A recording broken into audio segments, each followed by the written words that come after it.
सिद्धि हिंदी विद्यालय YouTube channel में आप सभी का हार्दिक स्वागत है। आज हम कक्षा 10 विज्ञान और टेक्नोलॉजी विषय में चैप्टर 15 हमारा पर्यावरण के बारे में अभ्यास करेंगे। बच्चों, बहुत ही इंटरेस्टिंग चैप्टर्स है और इस चैप्टर्स में से जो भी प्रश्न रहते हैं उसके आप सरलता से अंक प्राप्त कर सकते हैं। इस चैप्टर्स में एक प्रश्न है या तो एक शब्द है, पर्यावरण किसे कहते हैं। सर्वप्रथम पर्यावरण किसे कहते हैं। बच्चों, सब सजीव बराबर, कोई भी सजीव हो, वो चाहे आप हो, चाहे हम हो, चाहे मैं हूँ, चाहे गाय हो, चाहे भैंस हो, कोई भी हो, सब सजीवों के जीवन बराबर, सब सजीवों के जीवन और उनके विकास को असर करने वाली सभी बाह्य परिस्थिति और परिबलों के जोड़ को हम पर्यावरण कहते हैं। क्या कहते हैं? सजीवों के जीवन, सभी सजीवों के जीवन और उनके विकास को असर करने वाली बाह्य परिस्थिति, सभी सजीवों का जीवन और उनके विकास को असर करने वाली बाह्य परिस्थिति और परिबल मतलब कारक के जोड़ को हम पर्यावरण कहते हैं। जैसे कि हम सब सजीव हैं बराबर, तो हमें कुछ हमारे शरीर को, हमारे जीवन को टिकाए रखने के लिए कुछ प्रवृत्ति करनी पड़ेगी। पाचन, श्वसन, उत्सर्जन, पोषण, प्लस हमारा कुछ विकास भी होना चाहिए। उस विकास को असर करने वाली जो भी बाह्य परिस्थिति है, बाह्य वातावरण है बराबर, और कारक है, उन सब के जोड़ को हम पर्यावरण कहते हैं।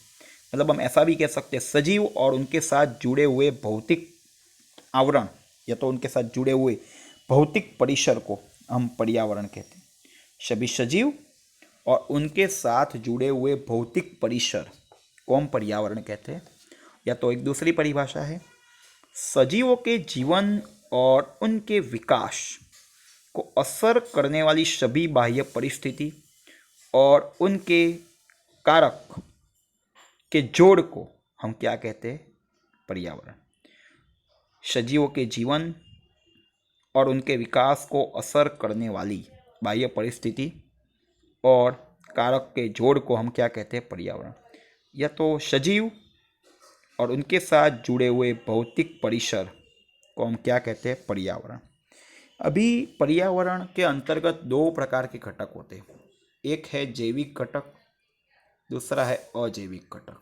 पर्यावरण के अंतर्गत दो प्रकार के घटक होते हैं, एक है जैविक घटक और दूसरा होता है अजैविक घटक। जैविक घटक मतलब कौन सा घटक? जैविक घटक मतलब वो घटक जिसमें जीव होता है। अजैविक घटक मतलब ऐसा घटक जिसमें जीव नहीं होता है बराबर। और ये पर्यावरण के जो जैविक घटक और अजैविक घटक एक दूसरे पर आधार रखते हैं, इंटरनल कनेक्टेड है, अंतर संबंध भी रखते हैं। पर्यावरण के जैविक घटक और अजैविक घटक अंतर संबंधित है, कनेक्टेड है, और इनका जो बैलेंस होता है वो बना रहना बहुत जरूरी है। यदि इसमें परिवर्तन होगा तो सजीवों के अस्तित्व के लिए खतरा साबित हो सकता है। कोई भी सजीव जिस वातावरण में जन्म लेता है, जिस पर्यावरण में जन्म लेता है, उस पर्यावरण को अनुकूलित होने का प्रयत्न करता है। सजीव जिस पर्यावरण में जन्म लेता है उस पर्यावरण को अनुकूलित होने का प्रयास करता है, और पर्यावरण में होने वाला परिवर्तन यदि अनुकूल हुआ तो इट्स ओके, यदि वो प्रतिकूल भी हुआ, एक आध परिवर्तन यदि प्रतिकूल होता है तो सजीव के सामान्य जीवन को असर करता है। अभी हम बात करते हैं बच्चों निवसन तंत्र। एक शब्द है निवसन तंत्र। निवसन तंत्र के बारे में चर्चा करेंगे। सर्वप्रथम उसकी परिभाषा।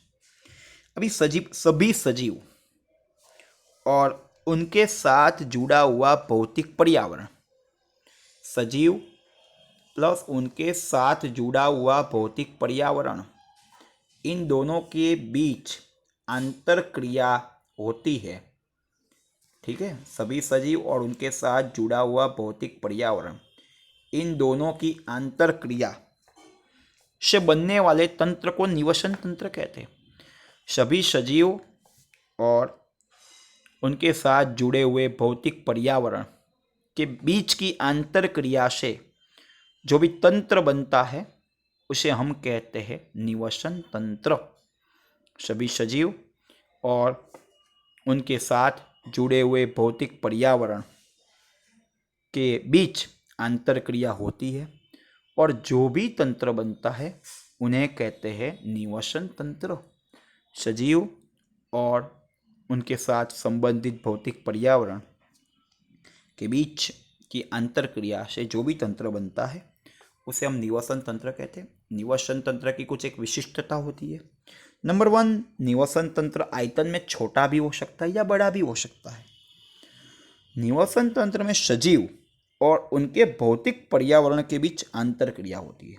ये विशिष्टता परिभाषा बोल से। निवसन तंत्र में क्या होता है, सजीव और उनके भौतिक पर्यावरण के बीच निश्चित अंतर क्रिया होती है। प्रत्येक निवसन तंत्र विशिष्ट संरचना वाला होता है और निश्चित कार्य भी करता है और प्रत्येक निवसन तंत्र अन्य निवसन तंत्र के साथ मिलजुल जाता है। वापस, निवसन तंत्र आयतन में छोटा बड़ा हो सकता है। दूसरा जो है परिभाषा पर से कि निवसन तंत्र के अंतर्गत सभी सजीव उनके पर्यावरण के साथ निश्चित अंतर क्रिया करते हैं। तीसरा है प्रत्येक निवसन तंत्र विशिष्ट संरचना वाला और विशिष्ट कार्य करता है। और चौथा है प्रत्येक निवसन तंत्र अन्य निवसन तंत्र में मिलजुल जाता है। अभी हम बात करते हैं निवसन तंत्र के प्रकार की।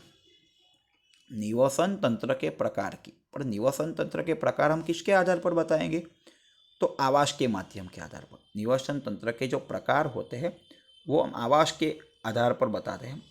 तो आवास के आधार पर 2 प्रकार है, एक स्थल और एक जलीय। स्थलीय और जलीय निवसन तंत्र। स्थलीय और जलीय मतलब स्थल मतलब जमीन और जलीय मतलब पानी। स्थल में कौन कौन से निवसन तंत्र हो सकते हैं, जंगल बराबर, घास मतलब तृणभूमि, ओके, रेगिस्तान। और जलीय में वापस 2, मीठा पानी और खारा पानी। मीठा पानी और खारा पानी। मीठा पानी में कौन कौन आता है, नदी, तालाब, झरना। खारे पानी में समुंदर बराबर, महासागर। दूसरी बात है बच्चों, जो दरियाई या समुद्री निवसन तंत्र होता है वो पृथ्वी पर के सबसे बड़ा निवसन तंत्र है। समुद्री निवसन तंत्र है वो पृथ्वी पर का सबसे बड़ा निवसन तंत्र है। समुद्री निवसन तंत्र पृथ्वी पर का सबसे बड़ा निवसन तंत्र है। अभी हमने आगे बताया था कि निवसन तंत्र के 2 प्रकार के घटक होते हैं, एक जैविक घटक और एक अजैविक घटक। तो हम चर्चा करेंगे कि जैविक घटक कौन कौन से होते और अजैविक घटक कौन कौन से होते। बच्चों, हमने पहले ही डिस्कस कर लिया है, जैविक मतलब जिसमें जीव होता है, अजैविक मतलब जिसमें जीव नहीं होता, बराबर। तो निवसन तंत्र के अंतर्गत जितने भी निर्जीव घटक होते हैं वो सभी के सभी घटक अजैविक माने जाते हैं, बराबर। जैसे कि तापमान, प्रकाश, मैं कुछ एक लिखूंगा कुछ एक बोलूँगा। तापमान, प्रकाश, हवा, बरसात, नमी, पवन, प्रकाश, खनिज द्रव्य, मतलब ऐसे है कि जिसके अंतर्गत जीव नहीं है, वो सजीव नहीं है, वो निर्जीव है। वापस बोलते हैं, तापमान, प्रकाश, बरसात, नमी, हवा, खनिज द्रव्य, पानी, ये सारे के सारे जो भी घटक है वो निर्जीव घटक है, इसीलिए इसको हम अजैविक घटक कहते हैं। और निवसन तंत्र के जैविक घटक सजीव है। अभी उसके अंतर्गत वापस सजीवों के प्रकार होते हैं और उसमें उत्पादक 3 प्रकार है, उत्पादक, ठीक है बच्चों, उपभोगी, और तीसरा है विघटक और रूपांतरक। तीसरा कौन सा है बच्चों, विघटक और रूपांतरक। 3 प्रकार है जैविक घटक में, विघटक और रूपांतरक। बच्चों, इसकी डिटेल में चर्चा अपन अगले वीडियो में करेंगे, पर हम अभी फ़िलहाल इसके बारे में रफ आइडिया दे देते हैं। उत्पादक मतलब जो खुराक उत्पन्न करता है। उत्पादक मतलब जो खुराक उत्पन्न करता है उसे हम उत्पादक कहते हैं। कौन उत्पन्न कर सकता है उसके बारे में आप विचार करिएगा, अगले वीडियो में हम डिस्कस करेंगे। उपभोगी, इसने जो खुराक बनाया उसका उपयोग करेगा। इस उपभोगी मतलब खुराक का उपयोग करने वाला। उत्पादक सजीव जो भी खुराक बनाएगा उसका उपयोग कौन करेगा? उपभोगी सजीव करते हैं, ठीक है। और उपभोगी के द्वारा जो भी पदार्थ बाहर निकलते हैं उसका विघटन करने वाले सजीव को हम विघटक और रूपांतरक कहते हैं। विघटक और रूपांतरक कहते हैं, ठीक है। विघटक और रूपांतरक कहते हैं, मतलब इंटरनली कनेक्टेड है। खुराक उत्पन्न करने वाला मतलब उत्पादक, फिर उस खुराक उत्पन्न हुआ उस खुराक का उपयोग करने वाला मतलब उपभोगी, और उपभोगी द्वारा जो भी निकलेगा उसका जो विघटन करने वाला सजीव मतलब विघटक और रूपांतरक। धन्यवाद। यदि ये वीडियो आपको पसंद आया हो तो इस वीडियो को लाइक कीजिएगा, अपने मित्रों को शेयर कीजिएगा और इस सिद्धि हिंदी विद्यालय यूट्यूब चैनल को सब्सक्राइब जरूर कीजिएगा ताकि आने वाले वीडियो का नोटिफिकेशन आपको जल्द से जल्द मिलता रहे। धन्यवाद।